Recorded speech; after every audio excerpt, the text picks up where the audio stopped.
તો વિકસિત ગુજરાતના રંગબેરંગી પોસ્ટરો પાછળની વાસ્તવિકતા કેટલી વરવી અને કરુણ છે। જ્યાં રાજ્ય સરકાર કરોડો રૂપિયાની ગ્રાન્ટોની વાતો કરે છે, ત્યાં આદિવાસી બાળકોના શિક્ષણનું પહેલું પગથિયું ગણાતી આંગણવાડી એક ઝૂંપડામાં ચાલી રહી છે। ઝૂંપડું એટલું જર્જરિત કે ગમે ત્યારે મોટી દુર્ઘટના સર્જાય તો જવાબદારી કોણ લેશે તે મોટો સવાલ છે। સરકારી તંત્ર સ્માર્ટ શિક્ષણના મસમોટા દાવા કરે છે, પણ તેમને છેવાડાના વિસ્તારોની વરવી વાસ્તવિકતા જોવાનો સમય નથી। શિક્ષણનું પહેલું પગથિયું એટલે આંગણવાડી, પરંતુ છોટા ઉદેપુરના નસવાડી તાલુકાના કાંધા ગામની આંગણવાડીની હાલત તો જુઓ। અહીં આંગણવાડીનું મકાન નથી, જેથી આંગણવાડીને કાચા ઝૂંપડામાં ચલાવાય છે।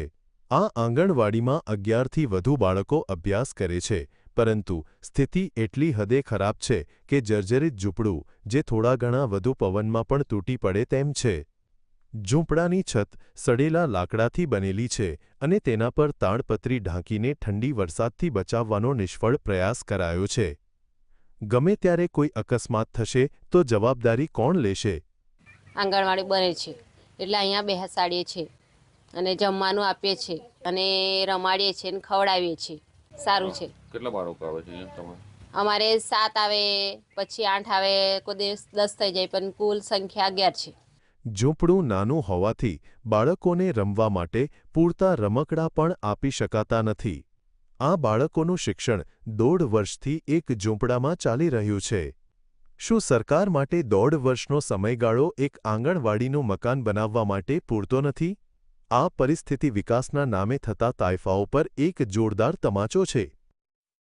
આદિવાસી વિસ્તારની અંદર વિકાસની વાતો જ્યારે સરકાર કરે છે, પરંતુ આ વરવી વાસ્તવિકતા છે કે જ્યાં ઝૂંપડામાં આવી આંગણવાડી ચાલે છે અને જેનાથી બાળકોને શિક્ષણ આપવામાં કઠિનાઈ ભોગવવી પડે છે, જોખમ પણ રહેલું છે।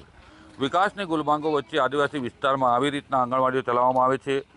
નેતાઓ મોટા મોટા ભાષણો કરે છે, વિકસિત ગુજરાતની વાતો કરવામાં આવે છે, પરંતુ બાળકોનું શિક્ષણનું પ્રથમ પગથિયું કહેવામાં આવે છે તે આંગણવાડી છે। તેનું પણ મકાન આજે 1.5 વર્ષથી બનાવવામાં નથી આવતું। જે આંગણવાડી છે તે જર્જરિત અવસ્થામાં છે। રફીક ધણીવાલા, GSTV, છોટાઉદેપુર।